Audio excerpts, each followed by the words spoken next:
Hoy vamos a ver dos personajes clave y señeros de ese mundo bajo imperial, de esa antigüedad tardía de Roma, que tuvieron una destacada importancia. El primero va a ser Constantino. Con Constantino el cristianismo ya se adueña del imperio. Y para que nos hablara de Constantino, se me ocurrió elegir a un viejo alumno de la UNED, tutor de la UNED, profesor de la Universidad de Valladolid, muy emplecado en temas de educación y de docencia. Estuvo muy implicado en su día en el mundo de la arqueología, ahora lo tiene un poco... ¿Sigues con la arqueología? Bueno, pensé que lo tenía ya un poco abandonado. Su tesis fue sobre acueductos, sobre los acueductos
porque aunque, como decía antes, soy del pueblo de Teodosio, la verdad es que no me interesaba mucho cuando empecé el tema, luego ya sí. Y bueno, pues desde aquí, ¿no?, abordamos Constantino, y luego pues el compañero Miguel Ángel nos hablará de Teodosio, ¿vale? Entonces, el título, Constantino, el primer emperador cristiano.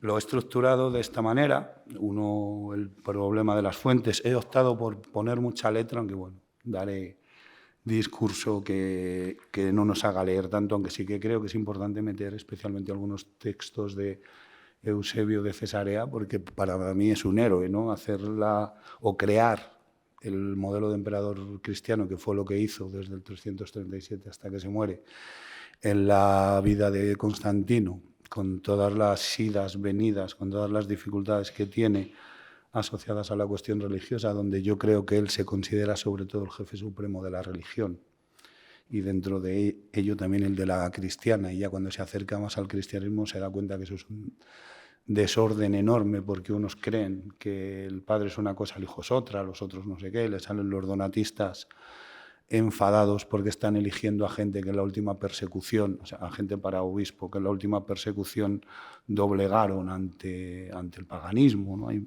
muchas cuestiones ahí, ¿no? Luego también él es muy ambiguo, ¿no? Creo que hay una diferencia aquí muy importante con el personaje que viene después, ¿no? Teodosio. Se encuentra un mundo en el que el cristianismo más o menos ya tiene unos cimientos a nivel imperial. Constantino no. Constantino se encuentra una tetrarquía de Júpiter, una tetrarquía de Hércules también, ¿no? Esa dicotomía de los dos Césares y los dos Augustos.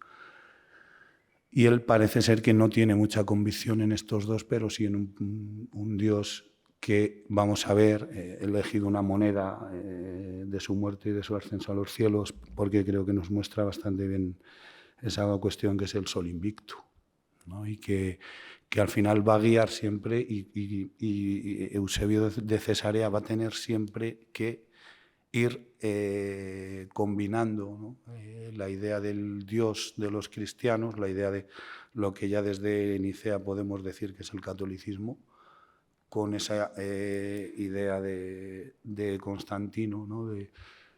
Que podríamos concretar en que, viniendo de la época que viene, donde hay una pluralidad de religiones, quizá considere que el Dios supremo es el Dios supremo, es el único, pero bueno, no deja de estar cerca de un Dios que se acerca a lo supremo, pero no es un Dios único como el sol invicto. Entonces, esa presencia siempre con el sol, esa presencia siempre vamos a ver un panegírico del año 310 en el que se asocia con Apolo, ¿no? Ahí tiene una visión que quizás sea la que influye luego en la visión del año 312. Muchas cuestiones, ¿no?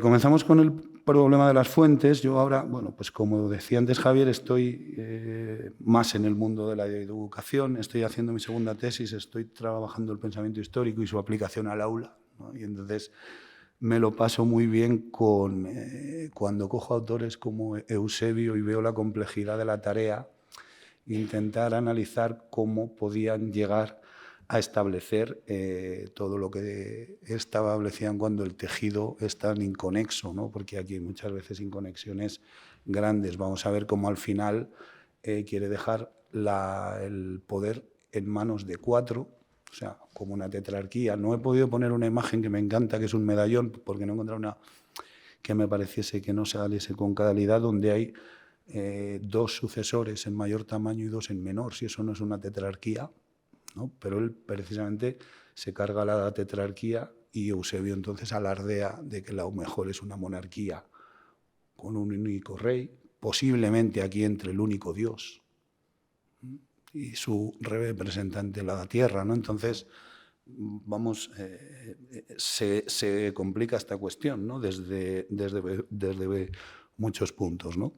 Empiezo anotando que no hablamos del nacimiento y juventud porque son datos posteriores, son datos inventados. Lógicamente, Constantino es un personaje del que se ha escrito mucho, del que se ha inventado mucho, pues porque es quien es, ¿no? Porque cuando Carlos V saquea Roma, ¿no? En esa visión de enfrentamiento con el Papa, que es algo que se inicia con Constantino, ¿no? ¿Quién es el dueño de la Iglesia? Hay un libro maravilloso de Ramón Teja que va precisamente de esto, de si los papas son sucesores de Constantino o son sucesores de San Pedro, y posiblemente, viendo lo que vamos a ver hoy, sean sucesores de Constantino.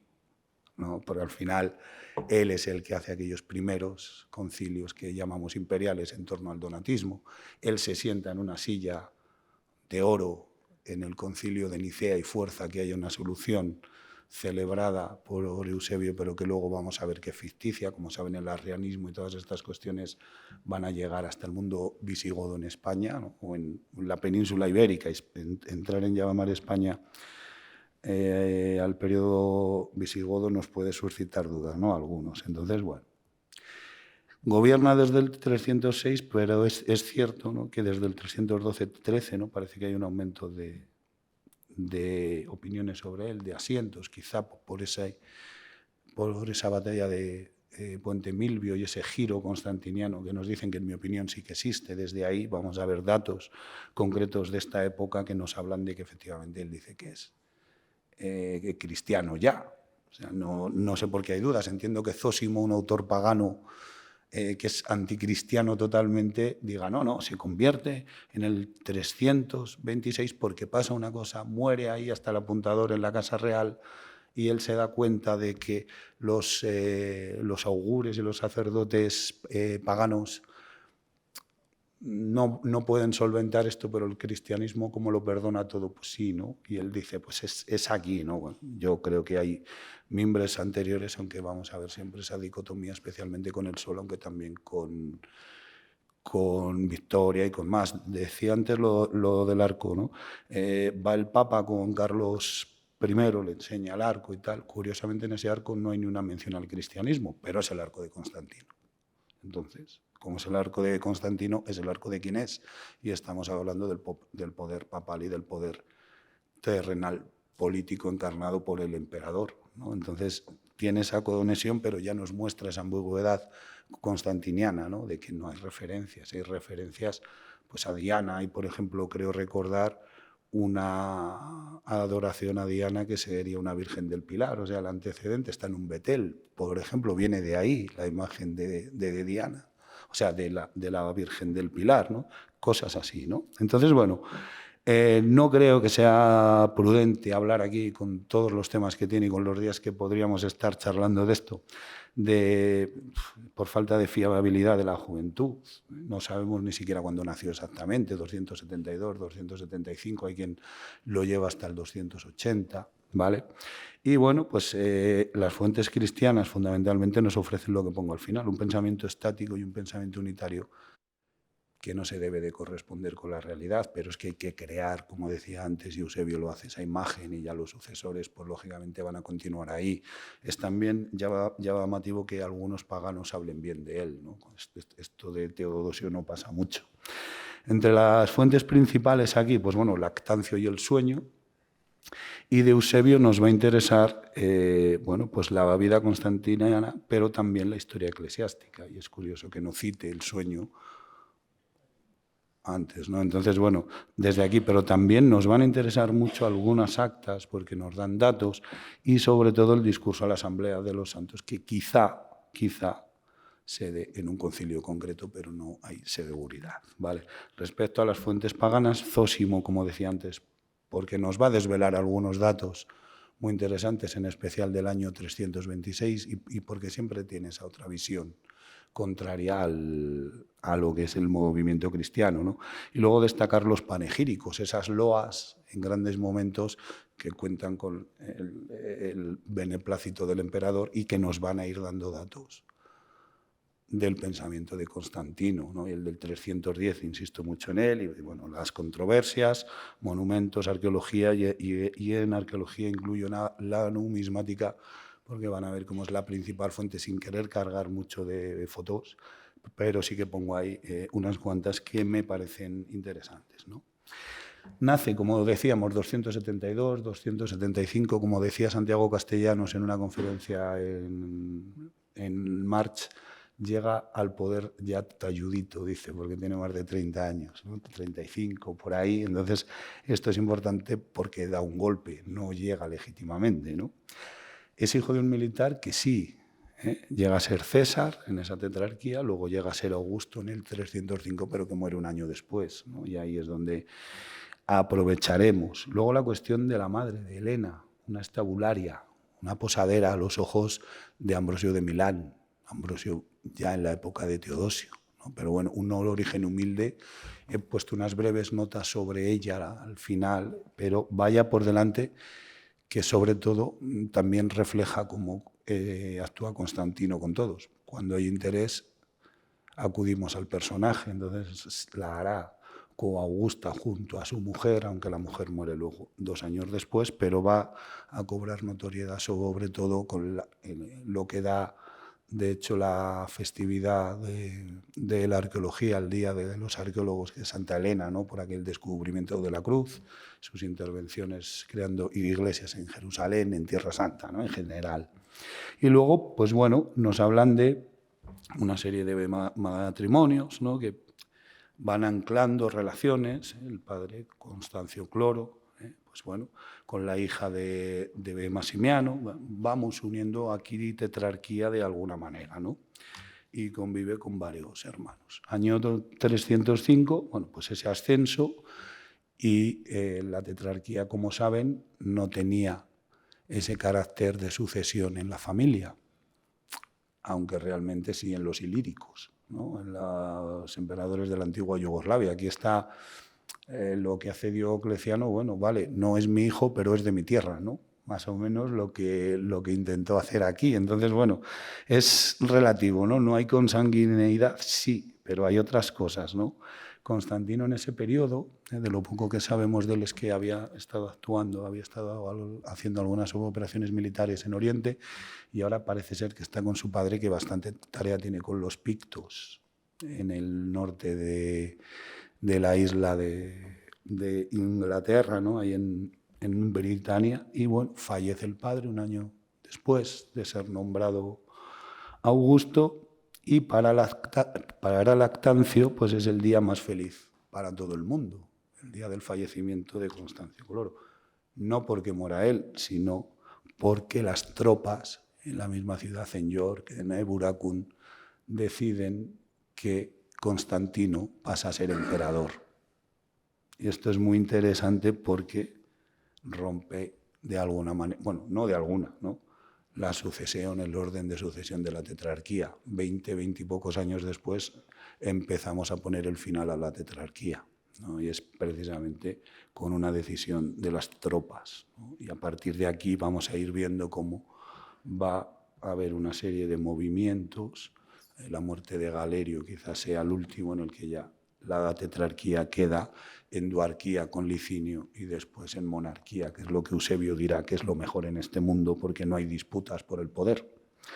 Entonces, pues bueno, cuando se ordena la sucesión, ni Constantino ni Magencio son elegidos, que son hijos de Césares, ¿no? Que ascienden a Augusto. Entonces Severo, Massimino Daia pasan a ocupar esos puestos, ¿no? Y entonces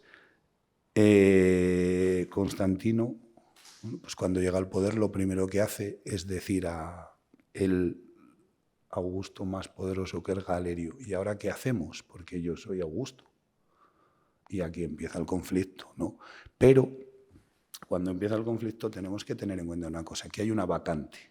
Va a ser diferente a lo que va a pasar con Magencio unos meses después, que también va a decir yo también quiero ser César o Augusto porque soy hijo de Massimiano. Ahí no hay vacante, ahí hay un golpe de Estado directamente desde Roma y además apoyado por la Guardia Pretoriana, parece ser que por parte del Senado, ¿no? Entonces, Galerio dice, bueno, pues a ver cómo lo hacemos. Vamos a nombrarte César, Severo va a asumir el cargo de Augusto y de esta manera, pues bueno, vamos a entroncarte en la tetrarquía y que esto quede como algo que no debe de volver a suceder, pero que ha sucedido, ¿no? Y entonces sigue gobernando esos terrenos britanos, la Galia, Hispania, bueno, África, donde va a encontrarse, yo creo, de una manera más directa con el cristianismo, ¿vale? Y entonces, pues bueno, pasa y acepta ser César, pero ojo, él en sus convicciones religiosas, aunque haya investigadores que han determinado que era cristiano de familia, que no sé qué, yo creo que está muy alejado de la realidad, ¿no? Está más cerca de esa otra forma que podríamos decir enoteísta o semi-enoteísta casi, Pero él lo de Herculeo lo acepta porque no queda otra, pero no porque quiera ser descendiente de esto, ¿no? Hércules y Júpiter perpetúan ese poder imperial, ¿no? En la Tierra. Él tiene otras intenciones, ¿no? Lo que contaba de Magencio, bueno, pues él también quiere. Y entonces Galerio aquí ya no puede dar una plaza, porque no hay una plaza vacante. Ahora lo que hay es 5 emperadores. Y uno de ellos está fuera de la tetrarquía porque a Constantino se le ha aceptado la tetrarquía. No queda otra que ir a la guerra.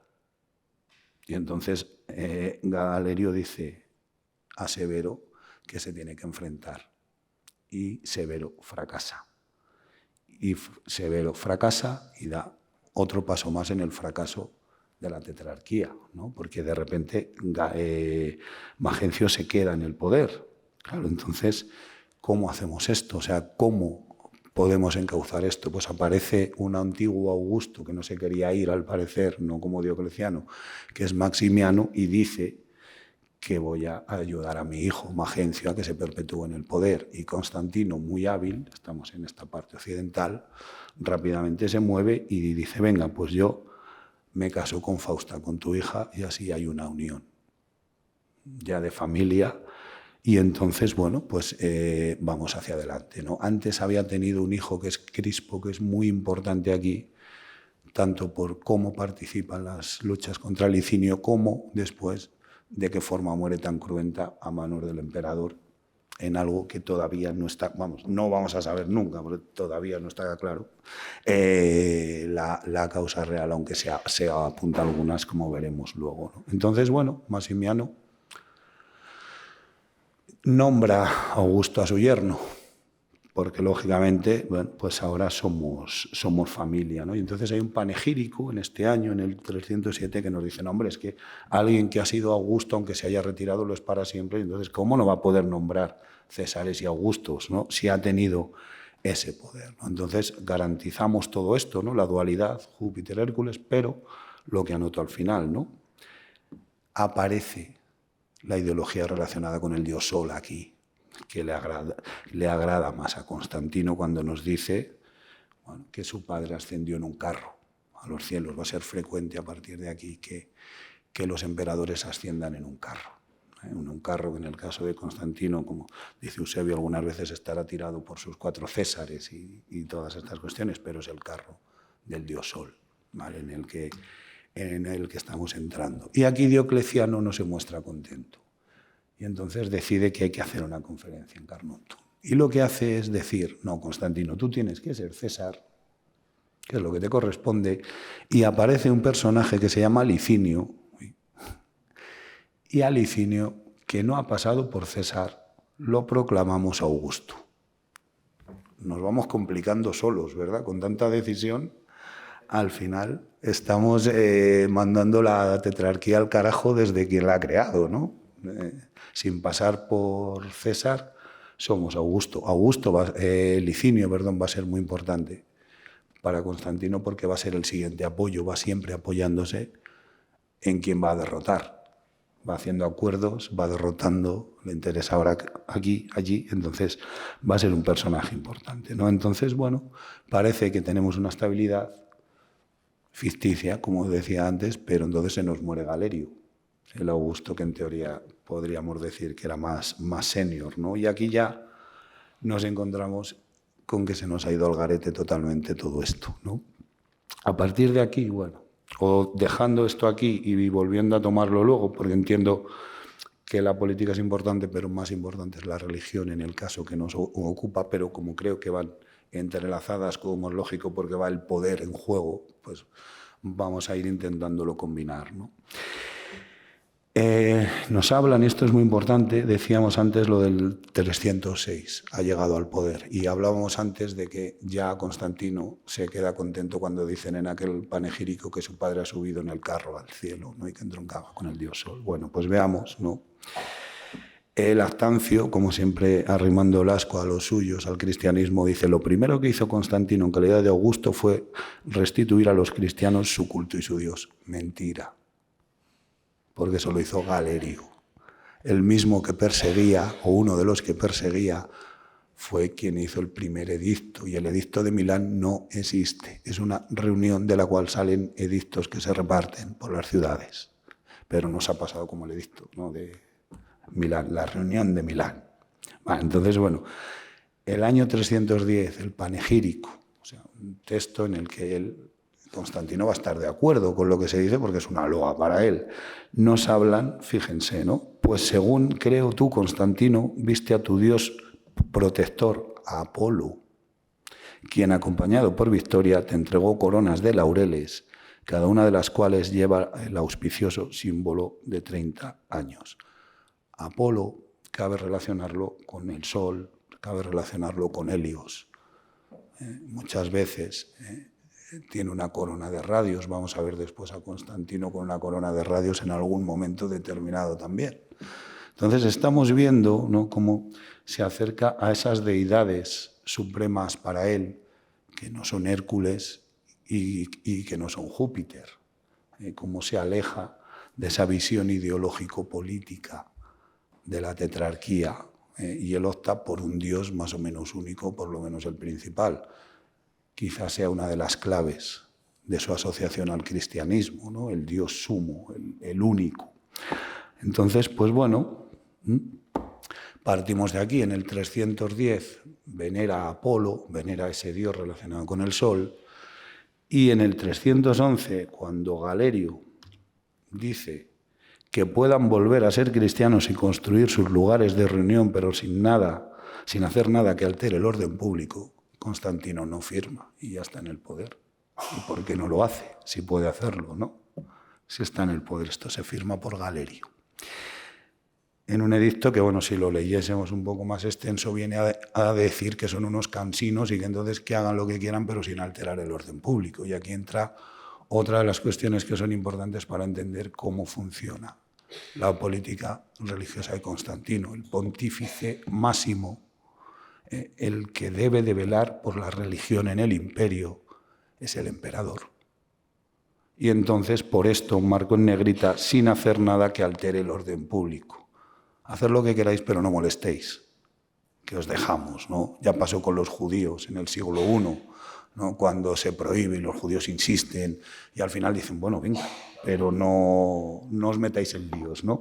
Lo que sí que hace Constantino luego es restituir los bienes a la Iglesia, y lo que sí que hace luego es favorecer mucho con leyes a la Iglesia, por ejemplo, en el término de las herencias.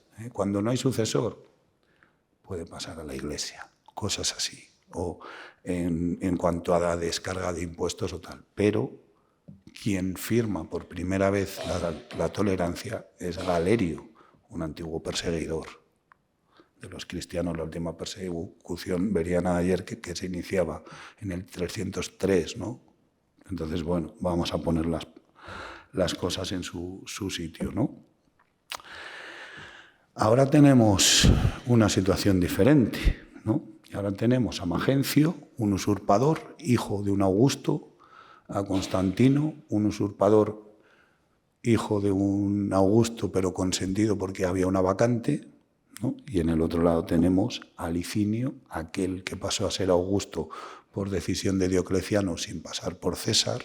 ¿No? Rompíamos ahí el orden lógico de la tetrarquía, y a Massimino Daia, ¿no? Tienen sus disputas, pero se entienden en Oriente. Sin embargo, en Occidente, Constantino tiene muy claro que, pese a haberse casado con la hermana, el siguiente objetivo en Magencio es dominar Roma y dominar el Occidente. Entonces, pues bueno, nos hablan de que conquista algunas ciudades en Italia, otras, cuando ven ese poder, se rinden. Magencio, en otras ocasiones, como la de Severo, había logrado resistir bastante bien, ¿no? Pero ahora pues van a suceder una serie de cuestiones que, bueno, pues también discutidas el por qué, ¿no? Llega Constantino hasta 20 kilómetros antes de la ciudad de Roma, instala el campamento y, por lo que sea, Magencio decide no resistir dentro de las murallas de Roma, sino que sale. Esta es una de las grandes cuestiones del por qué y las fuentes. Pues pongo aquí 2 ejemplos, ¿no? Unos dicen, bueno, es que había dentro disturbios a favor de Constantino y entonces se vio un poco obligado a salir. Esto, la mayoría de los investigadores consideran que no se adecuaría mucho a la realidad porque Magencio fue apoyado por Roma cuando se proclama emperador. Entonces tendría poco sentido, ¿no?, que ahora quieran al enemigo, ¿no?, unos años después, 6 años después. Y por otro lado, y esto especialmente nos lo hacen las fuentes cristianas, nos vienen a decir que tenían un mal día los sacerdotes paganos o los oráculos o tal, y entonces dijeron sal que gana. Sí que es cierto que hay alguna mención a que hoy va a salir el vencedor, así, ¿no? Entonces, bueno, pues decide salir y lo que nos cuentan las fuentes es que las tropas de Magencio se estorban entre sí, acaban en el Tíber, entre ellos Magencio, y Constantino puede entrar en Roma. Nos hablan de que pasea la cabeza de Magencio por Roma, ¿no?, en un gesto, pues bueno, típico de la época y que a lo mejor ahora nos cuesta entender. Y con esto Constantino se consigue hacer con todo el occidente. Hemos visto que en 6 años lo ha conseguido, ¿no? Ya es el dueño. A partir de aquí entra en Roma y aquí las fuentes cristianas, y aquí además vamos a analizar algunas cuestiones relacionadas con el giro constantiniano, con el cambio al cristianismo, porque creo que es un momento muy importante, ¿no? Hay quien nos dice, no sacrificó porque era cristiano y lo quiso dejar claro. Miren ustedes, era cristiano, entraba en Roma donde la mayoría era pagana y quizá, o lo que muestra a lo largo de su política continuamente, su escaso interés en enemistarse con los paganos. Por eso esas tolerancias que vamos a ver luego, ¿no? Entonces, pues bueno, posiblemente no lo celebra porque es una guerra civil, no es un triunfo al uso y nos podemos basar en la ley para no celebrar, ¿no? He recogido 2 textos del panegírico del año posterior en el que celebran esto porque creo que son interesantes, ¿no? Dice, en verdad tú, Constantino, compartes algún secreto con el Espíritu Divino que confió nuestro cuidado a los dioses menores y solo se dignó a mostrarse a ti. ¿Qué Dios es? ¿Es el Dios de los cristianos? No nos lo dicen. ¿Cabe considerar que no mencionan al Dios de los cristianos para no ofender a los paganos, para no enemistarse? Cabe. Hemos visto antes lo de Apolo. ¿Cabría considerar a Apolo? Pues yo creo que no, pero por unas cartas que vamos a ver después en relación con el conflicto donatista donde él dice que ya es cristiano.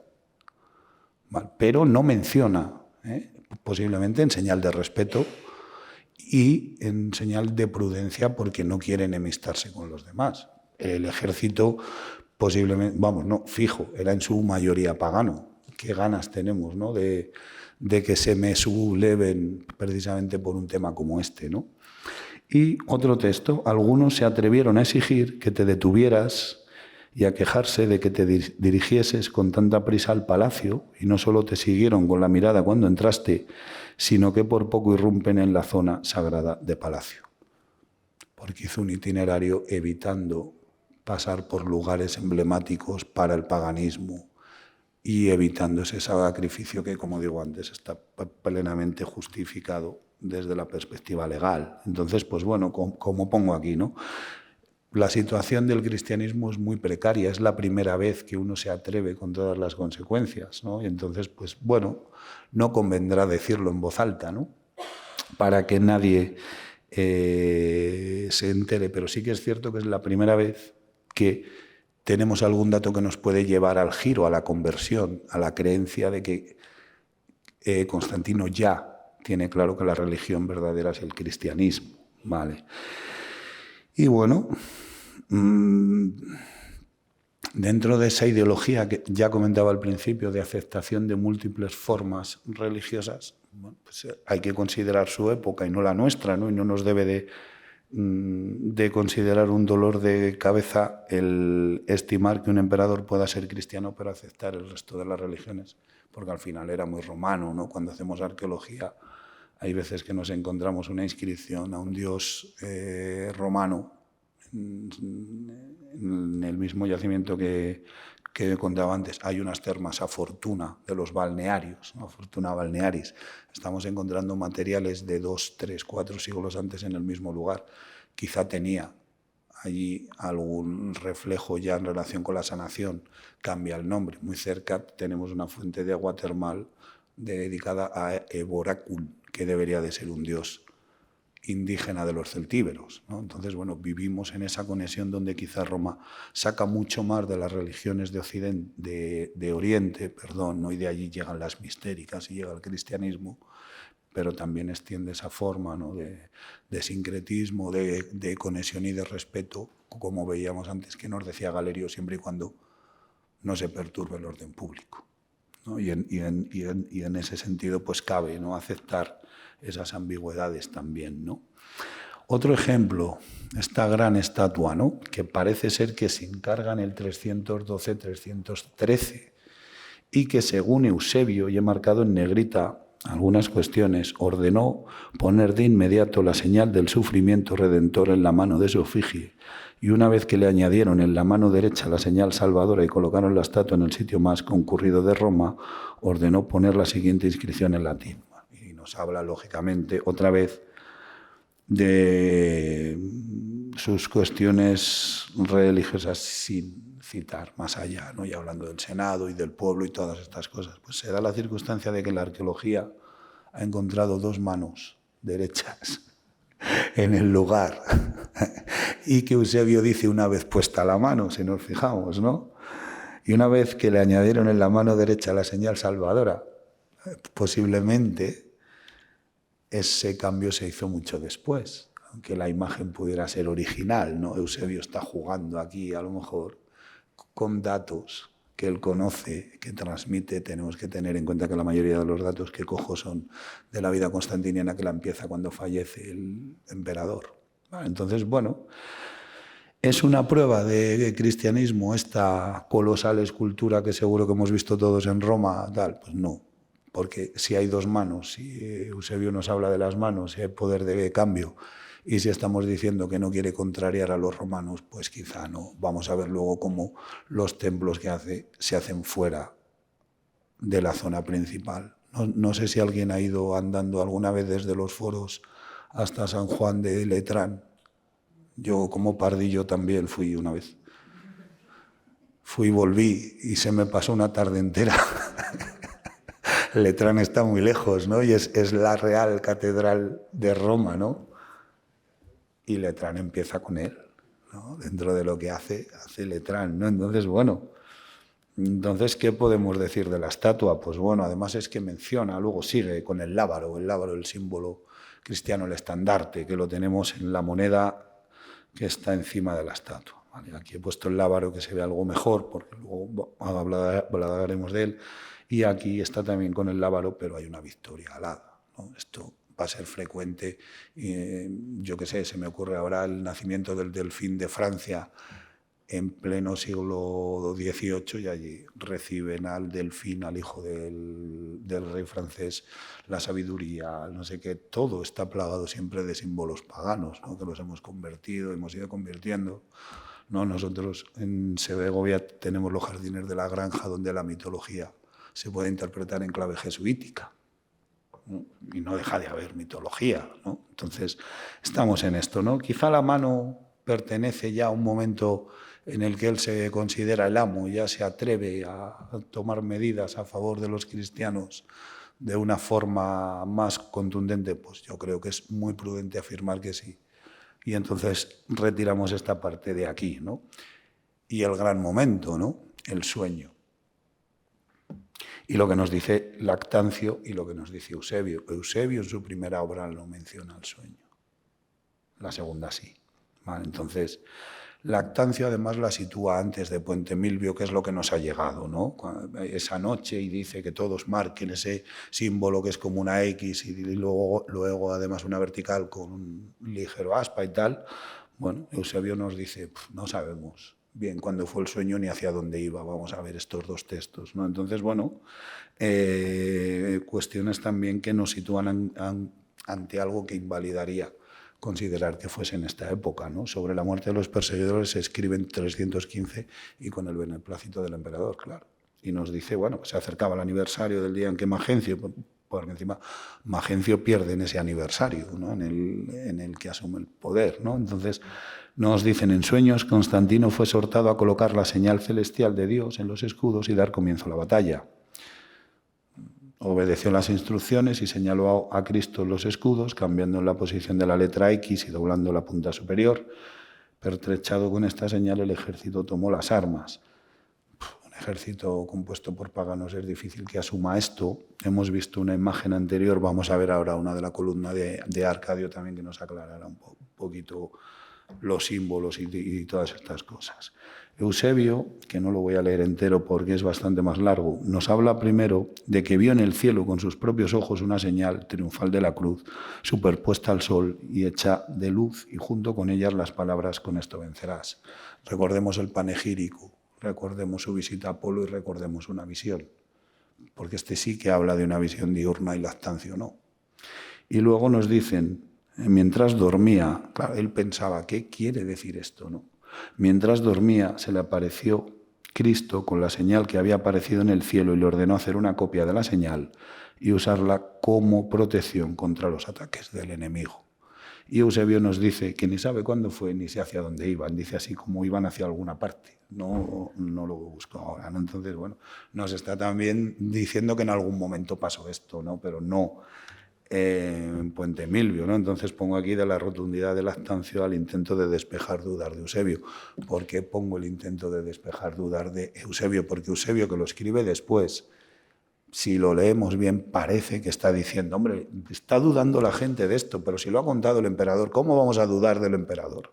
Si lo ha dicho él es verdad, es que solo hay un camino aquí, ¿no? Entonces, como lo ha dicho él, os lo cuento y lo defiendo, porque tengo que sostenerlo, ¿no? Entonces, bueno, nos pasa esto, ¿no? Que uno nos lo pone en una fecha, otro no. Pongo aquí lo que decía antes, ¿no? La columna de Arcadio, la base, vemos un crismón, pero vemos un montón de signos que están más relacionados con el sol. Aquí, ¿no? En los escudos. Parece ser que en esta época tendemos a este tipo de signos también que están muy relacionados, lógicamente, con el del crismón, ¿no? A primera vista no lo diferenciaríamos mucho, ¿no? Sí nos parece que es un símbolo algo distinto, pero mantiene estas formas, ¿no? Sin más. Entonces, bueno, puede ser una reinterpretación, una adaptación que hace Constantino de un símbolo solar, casualmente él que es seguidor del sol. Hombre, pues igual, ¿no? Pero al final es cierto que son las iniciales del nombre de Cristo en griego también, ¿no?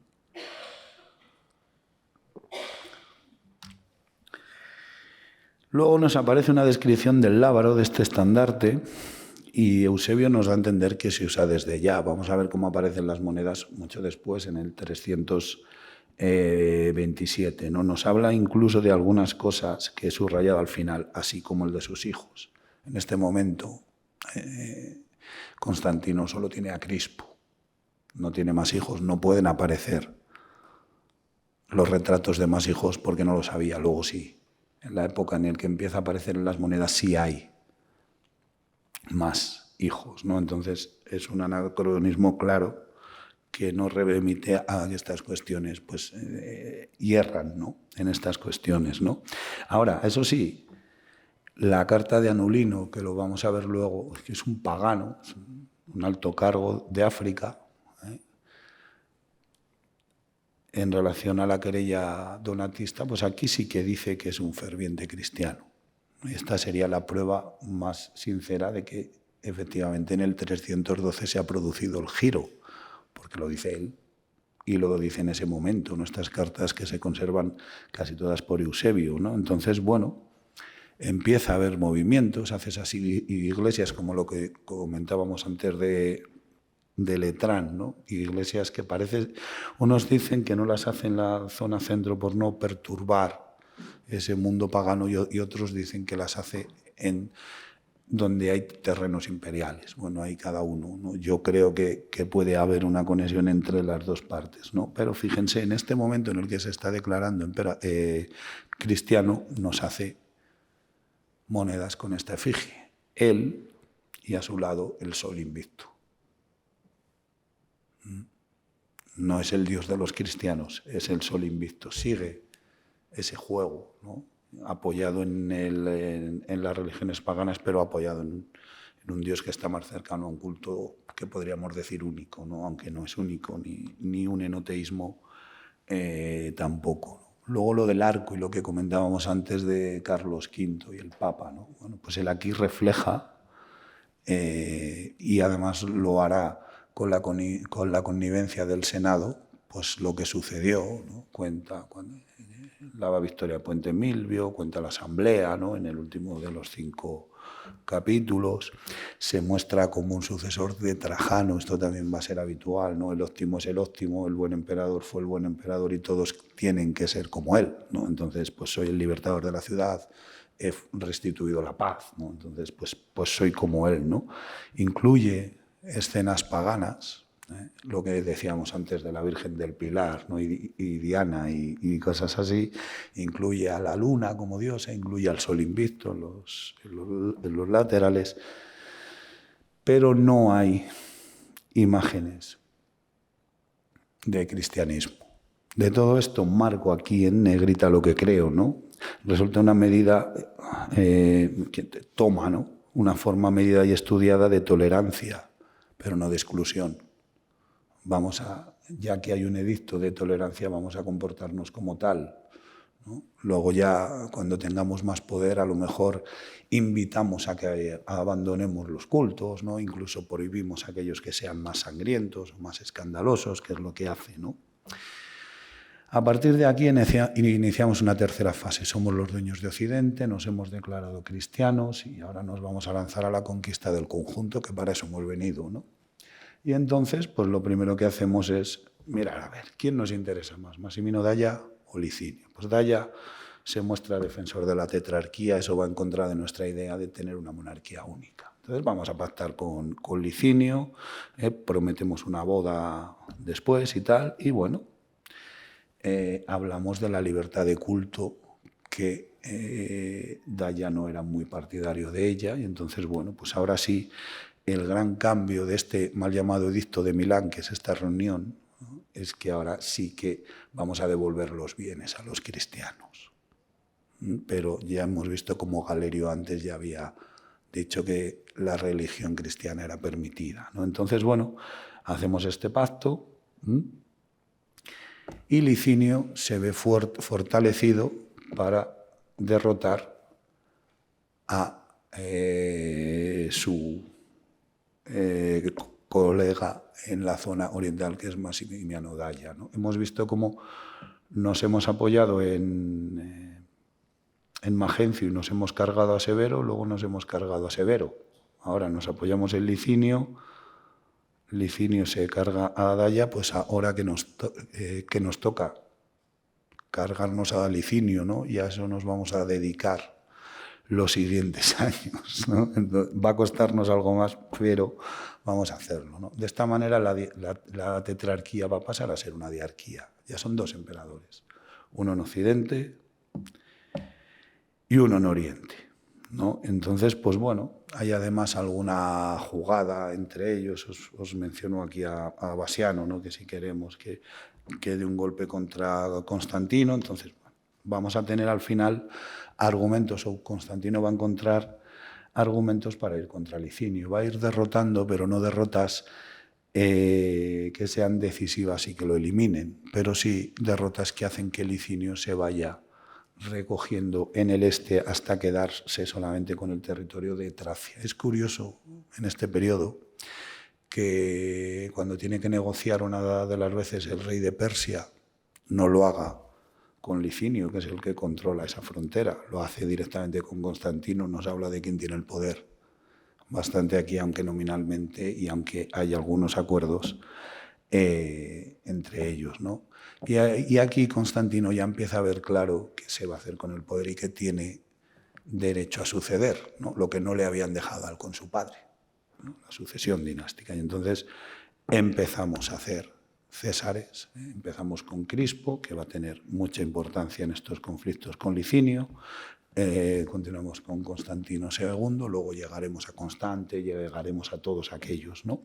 Y entonces, bueno, Licinio solo tiene un hijo, ¿no? Liciniano, Licinio, creo que se llama, lo convierte en César.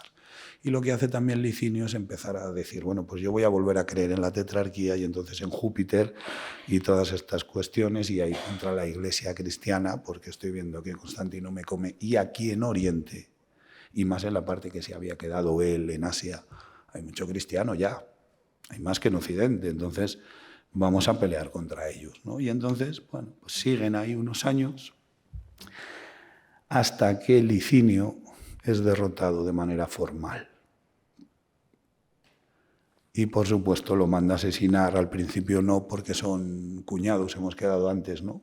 Pero ya veremos cómo tiene pocas reticencias Constantino a asesinar. Vamos a verlo 2 años después también, ¿no? Entonces, pues bueno, va apartándolo de la zona de Grecia, va llegando a entrar en Asia y ahí ya, y con el apoyo de Crispo, termina de deshacerse del emperador con el que compartía una duarquía ya, ¿no? Y entonces Eusebio nos dice, y no hubo, y ahí el hubo, más recuerdos del mal anterior. Volvió a tomar posesión del Oriente y controló el Imperio Romano completo e indiviso, como había sido antaño, para llevar a todos de inmediato el mensaje del poder absoluto de Dios y poner toda la vida terrenal bajo dominio romano mediante la autocracia. Nos habla de autocracia y nos habla de un emperador, ¿no? Lo que decíamos antes, vuelvo a asociarlo, a ir en contra de la tetrarquía, pero también asociarlo a un dios, un emperador, que es su representante en la tierra, ¿vale? Y aquí sí que ya empezamos, como somos los dueños, a mostrar más anuncios publicitarios. La publicidad de la época iba en las monedas, ¿no? Y en las esculturas y en todas estas cosas, ¿no? Los asirios eran unos grandes cuando nos hacen esas esculturas con empalamientos y las ponen ahí en la ciudad aquella, y todo el mundo sabe que como lo haga mal me empalan, ¿no? Entonces, bueno, la propaganda y la publicidad va por estos medios, ¿no? Y aquí aparece el lábaro, ¿no? Ya en las monedas. Y nos dice Eusebio, Licinio yace derribado en el suelo. Fíjense cómo en esta moneda hay una serpiente en el suelo. Hemos vencido al mal. La serpiente también tiene conexiones con el cristianismo, ¿no? Y el mal en sus inicios. Entonces, bueno, sirve un poco para todas estas cuestiones, ¿no? Y aquí él se empieza a preocupar, insisto, como pontífice máximo, como el garante de todas las religiones del imperio, que luego posiblemente se llegue a creer que es el Papa más o menos, aunque no el Papa, ¿no? Que tiene que preocuparse porque esa religión tenga una línea única y no haya conflicto. Y las primeras, los primeros encuentros los tiene con el donatismo. Ya hemos hablado de Anulino y decíamos que era un jefe, ¿no? Un alto cargo en el norte de África y que además era pagano, ¿no? Pues ahora escribe unas cartas también al obispo de Cartago, porque, bueno, no hay uniformidades en el culto, ¿no? En este caso es por la cuestión del donatismo, y aquí va fundamentalmente de que quienes se doblegaron ante las persecuciones están vistos con malos ojos por quienes no se doblegaron, y cómo es posible que llegue este a obispo si doblegó y no yo. Básicamente el donatismo parte de esto. Entonces, claro, pero ¿cómo puede ser obispo este señor, ¿no? El obispo lo que viene a significar es el que vigila, ¿no? Y aquí se abre una etapa que va a llegar hasta Nicea, en la que podemos denominar a estos concilios imperiales, concilios que domina el emperador. No hay un papa que domine estas cuestiones. Vamos a ver cómo incluso en algunas reuniones es que ni el obispo de Roma está, ¿no? Como sea, ¿no? Algo, que si estoy enfermo, que si no sé qué, ¿no? Se va a enfrentar también al arrianismo, para eso sobre todo está Nicea, ¿eh? Y bueno, vamos a ir viendo cómo él se preocupa y celebra lo que no es una realidad, que es la unidad de la Iglesia, porque no va a existir, como decíamos antes, no cuánto tardan los visigodos en España en pasarse del arrianismo al catolicismo, ¿no? Hay una realidad latente durante muchos siglos, ¿no? Aquí también se abre a lo que decíamos antes, no voy a parar mucho, ¿no? A esa construcción de iglesias en zonas de Roma alejadas. Aquí va a cobrar protagonismo la madre, Helena, ¿no? Cuando hablamos de Jerusalén, cuando hablamos de Belén, cuando hablamos de Tierra Santa. Va a tener Constantinopla un poco más fácil, porque al final para eso la refunda él, ¿no? En todas estas cuestiones, y bueno, pues ya hemos hablado de esto, ¿no? De dónde están situadas y de por qué, ¿no? Si es por no ofender o es porque son propiedades imperiales. Si hay aquí una cuestión interesante, que es la Basílica de los Santos Pedro y Marcelino, que tiene adosado un mausoleo. Ese mausoleo parece ser que se hizo para su entierro, pero quien va a estar enterrada es Helena. El sarcófago está en los museos vaticanos y no parece muy de mujer, sino de un emperador, porque nos habla de las batallas. Helena no participó, ¿no? En todas estas cosas. Vamos a ver cómo luego se hace un mausoleo más acorde con el 13º apóstol, ¿no? Que es lo que casi cerramos con esto, ¿no? Y entonces, bueno, al mismo tiempo que hace todas estas cosas y que decíamos que era tolerante con el paganismo, bueno, pues actúa en algunas formas intransigente, pero en la mayoría no, ¿no? Como pongo aquí, la coexistencia de cultos es secular para los romanos, lleva siglos, ¿no? Aceptándose otras formas religiosas, llevan siglos conviviendo, más allá de aquello, ¿no? Que tienen un problema con las religiones excluyentes, y el cristianismo lo es, como el judaísmo lo es, ¿no? Entonces aquí, bueno, pues lo que quiere es, como pontífice máximo de todos, mantener el orden. Oiga, usted quiere ser pagano, a mí no me parece muy allá, pero bueno, siga, ¿no? La seguridad, el orden y la convivencia por encima de todo. Y entonces, pues bueno, no hay legislaciones antipaganas, eso se lo vamos a dejar a Teodosio, ¿no?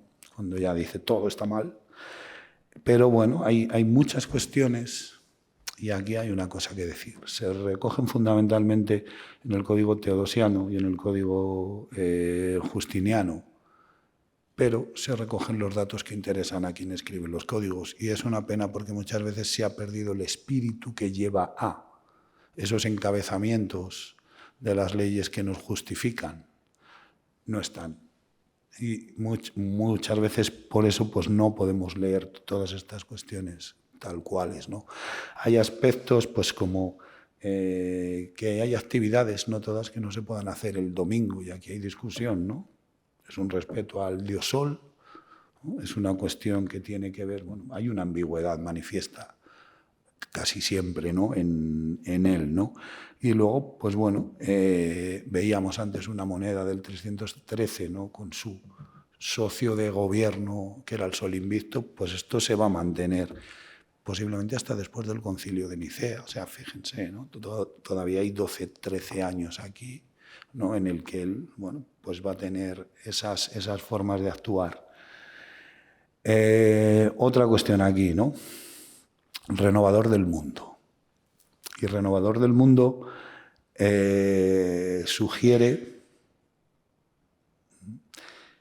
que se considera un ser superior, y tiene algún protagonismo aquí Alejandro, como en estos dos anversos, esa mirada hacia arriba, ¿no? Cosa de Alejandro Magno. Pero más importante me parece a mí la cuestión de las diademas. He puesto una simple porque él empieza luciendo unas diademas, digamos, simples. Nos hablan de posibles telas en púrpura y tal, pero poco a poco va cubriéndolas de joyas, ¿no? Aquí también se ve cómo va camino pues, de una autocracia más marcada, o un sentimiento más alto por su parte, ¿no?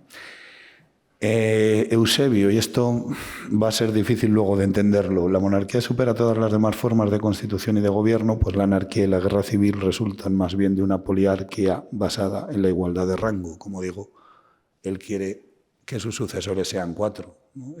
Esta frase va contra todo eso, ¿no? Porque la monarquía, el único tal, es el que nos va a servir, ¿no? Y entonces, pues bueno, él va llevando a sus hijos, ¿no? Crispo, Constantino II, Constancio II, Constante, pero Crispo va a desaparecer muy pronto.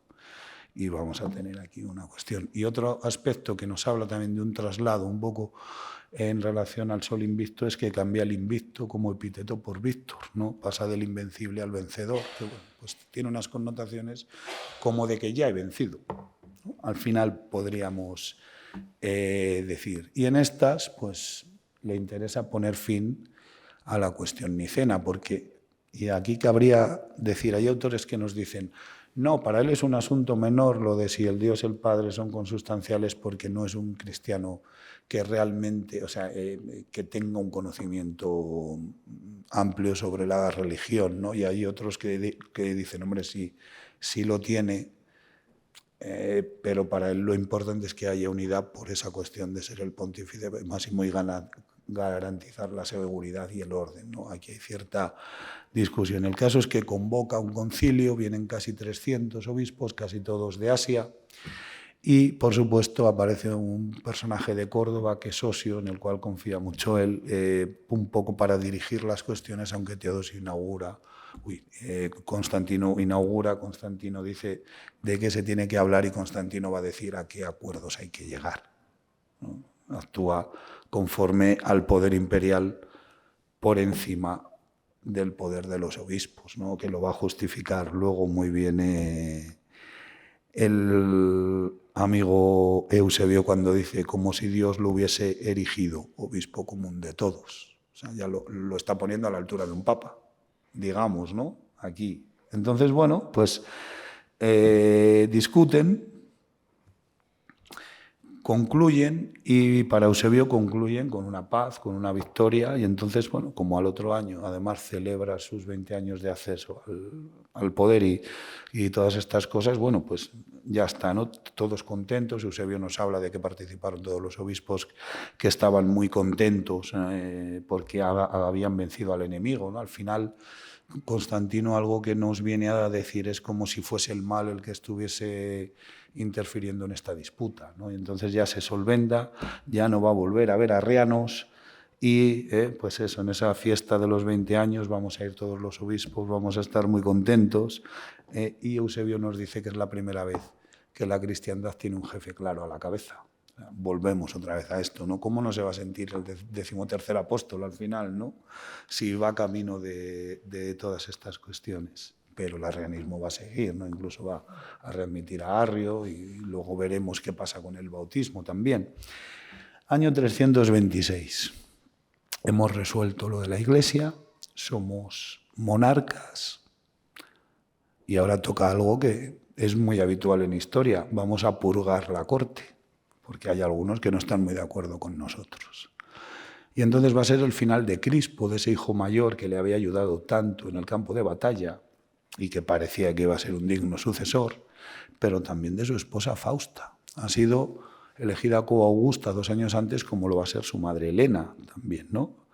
Y Zósimo, ese pagano que siempre que puede ataca al cristianismo, nos dice, pues se sospechó que él mantenía, Crispo, relaciones con su madrastra Fausta, por ello Constantino lo mandó eliminar sin detenerse ante el derecho natural. O sea, Zósimo, 100 y muchos años después, nos cuenta esto, ¿no? Las fuentes cristianas no nos lo habían contado antes. Eusebio intenta pasar por encima, ¿no? Entonces, bueno, nos hablan de posibles cuestiones entre ellos, sí o no, pero lo que me interesa más es combinarlo con lo que nos dice Eutropio luego, ¿no? Que es pagano también, que nos dice elimina también a algunos amigos. Parece ser que está purgando todo lo relacionado con la corte, todo lo relacionado con el entorno de la familia imperial y está, bueno, pues de alguna manera asegurándose más el poder y que estén los de su ideología dentro, pero al mismo tiempo se está cargando a su sucesor, aunque vamos a ver cómo tiene muchos luego, ¿no? Entonces no hay tantas pegas, ¿no? En política religiosa volvemos aquí, ¿no? Ahora sí, después de vencer a Licinio, se va a atrever a prohibir algunas cosas, pero fundamentalmente lo que se va a atrever a prohibir va a ser sacrificios que se consideren crueles, ¿no? Que no estén bien vistos o tal. Ayuda al cristianismo, por ejemplo, nos habla de cargas fiscales, pero también muchas veces de prejuicios sobre los cristianos en Asia, ¿no? Han sido perseguidos hasta hace poco, no están muy bien vistos. Y entonces dice que para los demás, para los que son paganos, dice, bueno, pero los bien intencionados deben estar convencidos de que solo llevarán una vida santa, y para aquellos que tú mismo llames para que reposen en tus leyes sagradas, y los que quieran sustraerse a ellas tendrán los santuarios de su engaño según lo deseen. Bueno, ustedes creen en una cosa que es un engaño, pero yo dejo que crean en ello, ¿no? Hay tolerancia, pero también, si antes decía de Galerio en el 311 que toleraba, pero se metía con los cristianos, aquí Constantino tolera, pero se mete con los paganos, ¿no? Con todos los que no son cristianos. Si ustedes quieren creer en sus engaños, crean, ¿no? Entonces, bueno, pues sí que cierra algunos templos, nos hablan de varios sitios, pero sobre todo creo que nos interesa esa cuestión de eliminar formas de sacrificio que no eran muy puras. Entonces, esto que pongo aquí al principio, de que para algunos autores su intención era aniquilar los cultos paganos, creo que está muy lejos de su intención realmente. ¿Vale? Lo que quiere es que haya una tolerancia, un decoro, ¿no? un orden, ¿no? Esa supresión de los escándalos se sigue vinculando al dios Sol, se sigue manteniendo a Victoria. Entonces, bueno, se hacen esculturas al emperador y, como ven aquí en Leptis Magna, bueno, pues se le asocia con el sol, se le pone una corona de rayos. Hablábamos antes de este vínculo con Apolo, con Helios y con el dios Sol, y hasta está en Constantinopla, donde casi el diseño corresponde a él, ¿no? Entonces, bueno, todas estas cuestiones, ¿no? nos llevan hacia él, ¿no? Y hay alguna noticia en relación a esta estatua que nos dicen, es que hasta los cristianos celebran de forma pagana ante esta estatua, ¿no? Que ya es un poco el colmo de todo esto, ¿no? Entonces, pues bueno, quiere lo que pongo aquí, ¿no? Creo que quiere esto, un paganismo purificado, ¿no? Un paganismo al final que se atenga al decoro de unos tiempos que están cambiando y que lógicamente tienen que ver con el decoro de las formas cristianas, ¿no? Entonces, pues bueno. Y aquí volvemos otra vez a la cuestión del lábaro, porque estamos en torno en esta época, ¿no? Entre el 24, hemos dicho que en el 27 empieza a aparecer, ¿no? Si en el 312 es imposible pensar que hiciese pintar y todos agradasen, o todos los soldados lo hiciesen de buen grado, aparte que no tendrían pintura para todos y esas cosas, ¿no? Los escudos, pues ahora pasaría igual, si los soldados seguirán siendo paganos, ¿no? ¿Dónde lleva el lábaro? ¿Dónde llega como símbolo todas estas cuestiones? Pues bueno, no las tenemos muy resueltas, pero tiene que haber una convivencia con una mayoría pagana en el ejército, indudablemente, pese a que el símbolo ahora sí parece que sea el cristiano, ¿no? Como decía antes, buscando la paz interior de la Iglesia, readmite a Arrio. Esto va a generar, bueno, pues, reacciones de los ortodoxos, ¿no? Lo que antes veíamos en el donatismo, pues ahora ocurre un poco entre los nicenos, o los que dicen el Padre y el Hijo son sustancia, ¿no? son la misma sustancia, ¿no? Que eso es el credo niceno, que es el credo que ha llegado hasta nuestros días y que después sancionará Teodosio como único y tal. Bueno, pues Arrio, ¿no? Con esa diferencia entre el Padre y el Hijo, y entonces solo puede ser uno Dios. Bueno, pues es readmitido, se enfadan un poco con él, hay que hacer sínodos, hay que hacer reuniones continuamente, porque esto pues un poquito se nos puede ir complicando, porque lejos del acuerdo pues van surgiendo más diferencias. Y aquí marco el sínodo de Nicomedia en el 328, porque quizá, y solo quizá, allí pronuncia Constantino el discurso a la Asamblea de los Santos. Y aquí nos dice una cosa muy interesante, que él ha llegado a la fe de Cristo en fecha tardía, que no es cristiano de nacimiento. Entonces, aquellos autores que intentan sostener que nace cristiano, ya lógicamente debemos de descartarlos, aunque sean contemporáneos, que los hay, de mediados del siglo XX, desde todas estas cosas, ¿no? Y nos da pautas a considerar esto que venía yo ya contando antes y que Eusebio, que escribe luego, parece que nos lo cuenta, un Dios, un monarca. Llegamos a un punto culminante en todo esto. Un Dios único y un representante en la tierra. Pero llega más allá, manda una carta al rey persa, porque vamos a ver cómo cuando muere va camino de un conflicto con Persia. Y dice al rey persa que él es el garante de los cristianos, incluso que vivan en el reino de Persia. Se proclama el campeón del cristianismo en todo el mundo. Por tanto, ¿no? Aquí es el único que puede, ¿no? Luego ya vamos terminando, no quería pasar sin dar retazos muy breves, ¿no? Uno de la Nea Roma Constantinopolitana, ¿no? ¿Por qué funda una ciudad en Constantinopla? Obviamente está en un sitio estupendo, ¿no? Para ser como hoy día, ¿no? Está entre dos mundos y las cosas pasan en las zonas de frontera y en Constantinopla pasa de todo, ¿no? O en Estambul hoy día, ¿no? Ya ha pasado siempre, ¿no?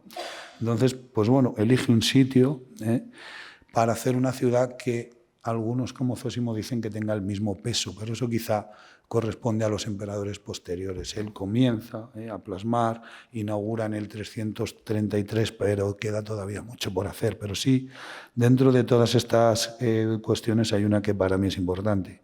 Aunque crea un senado y nos dicen que va a estar a la altura de Roma, no tienen el mismo rango, tienen un rango inferior, los clari y los clarissimi.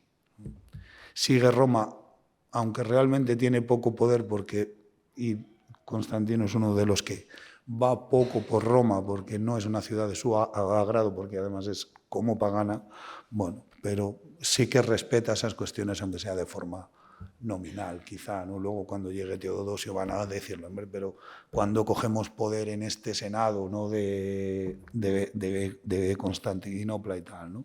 No vamos a entrar mucho más en esto, como tampoco vamos a ahondar mucho en Helena, ¿no? Pero sí que interesa estas cuestiones, ¿no? No se sabe nada si nos fiamos, o sea, más allá de lo estabulario, sí descartamos fuentes que son poco fiables de la infancia y de la conexión. O pudo ser una concubina de Constancio Cloro, ¿no? Y adquiere notoriedad cuando a Constantino le interesa, al final de su reinado. Ya ha desaparecido Fausta, una de las coaugustas, porque la ha ejecutado Constantino. Y entonces sitúa a su madre a su lado y le da todo ese protagonismo de Tierra Santa y la entierra en Roma en un mausoleo que posiblemente esté destinado para él, pero él ya tiene otra idea, que es hacerse un mausoleo en Constantinopla, que para eso es su ciudad. Vale, entonces, poco más. Y para terminar, pues el final, ¿no? Que pongo aquí, por un lado el bautismo. Después de toda esta pelea, después de Nicea, después de que Eusebio de Cesarea es un firme defensor del credo niceno y está contra Arrio, pues bueno, se va a preparar una campaña hacia Persia, se pone enfermo, empieza a pasar por baños, pasa por la ciudad que dedicó el nombre a su madre Helena, pasa por sitios y decide que se tiene que bautizar. Y Eusebio de Cesarea dice que fue bautizado por varios obispos. Pero otros autores, entre ellos San Jerónimo, y yo creo que está aceptadísimo por todos, dicen no, le bautiza a Eusebio, pero de Nicomedia, que es arriano. Hay un cambio de fe al final, porque lógicamente para los del credo niceno tiene que ser una traición esto, ¿no? Además, fíjense, otra cosa, se ha pasado desde el 312 en adelante dirigiendo y convocando concilios sin estar dentro de la Iglesia. ¿Es frecuente que se bauticen al final? Sí, ¿por qué? Porque todos esos pecaditos que hemos hecho por detrás, como matar a los hijos, y eso no cuenta, ¿no? Pero precisamente Zósimo dice, hombre, se cambia cuando mata a su hijo y tal, porque la religión cristiana sí le dice, bueno, no te preocupes que entras aquí y los pecados anteriores ya no existen, o sea, se han perdonado, ¿no? Es una de las bases, además, ¿no? Entonces, bueno, pues estas cuestiones sí son normales, ¿no? Pero no tenemos que ocultar que ha sido el campeón, ha sido en cierta medida el primer papa, pero no ha estado bautizado mientras ha ejercido de ello, ¿no? Entonces, bueno, pues ya va a morir y aquí se plantea la cuestión de la cuestión de la sucesión. Depende de la fuente que elijamos. Hay 3 sucesores, sus 3 hijos. Hay 4 con Dalmacio, hijo de su hermano Dalmacio, que salen en ese medallón que decía al principio, que no he encontrado ninguna imagen, que sea Adadege Cuase, Constantino en el centro, en un tamaño superior, en los 2 extremos, sus 2 hijos mayores, como si fuesen los Augustos, y entre los 2 hijos mayores y Constantino, los Césares, ¿no? Y hay autores que dicen, hombre, esto, si no es un intento de tetrarquía, lo parece bastante, ¿no? Se ha pasado la vida intentando aniquilar esa tetrarquía y ahora nos presenta 4 sucesores. ¿Cómo es posible esto, no? Y al final, además, pasa otra cosa. Él muere en mayo y él es enterrado en septiembre y siguen firmando los decretos con el nombre de Constantino I porque hay un desmán aquí horroroso en quién va a suceder a quién. Finalmente uno toma las tierras de su abuelo, nos dicen, otro el centro y otro. Pues lo que se hace normalmente en Roma cuando se paran en 3, ¿no? Pero fíjense, ese Eusebio de Cesarea, ¿qué venta nos hace de que la monarquía única es lo bueno? Pues si tiene que hablar de cómo dividió el imperio Constantino, pues entonces ¿cómo es lo bueno lo que teníamos antes, no? O sea, si nos hemos pasado una vida uniendo el imperio y ahora lo dividimos en 3 y ¿por qué no tenemos más hijos? ¿No? Es un contrasentido enorme también, ¿no? Hay una serie de contrasentidos en todo esto hasta el final, ¿no? Al final 5 meses o 6 para decidir cómo llega al final y además hay una cosa que puede estar bien también aquí, porque no hubo ningún intento de usurpación entre medias importantes, sino ¿qué pasa, no? en esos 5 meses o 6 meses, ¿no? Y ya para terminar, pues bueno, el apóstol número 13, ¿no? Constantino, pues bueno, se hace un mausoleo, pone 12 tumbas, en el centro pone la suya, y aquí hay una serie de interpretaciones, ¿no? Esas 12 tumbas simbolizan a los apóstoles, y él en el centro, que es el apóstol número 13, o se creía cerca de Cristo. Ha llegado tan lejos en estos años y ya directamente se cree que está por encima de todo y se cree que está casi a la altura de Dios. Y entroncando con esto, pues bueno, el reverso de esta moneda que hemos puesto aquí, que decía al principio, ¿no? El carro, el dios Sol, está ascendiendo a los cielos. Hay una mano, es la mano de Dios, recibiendo.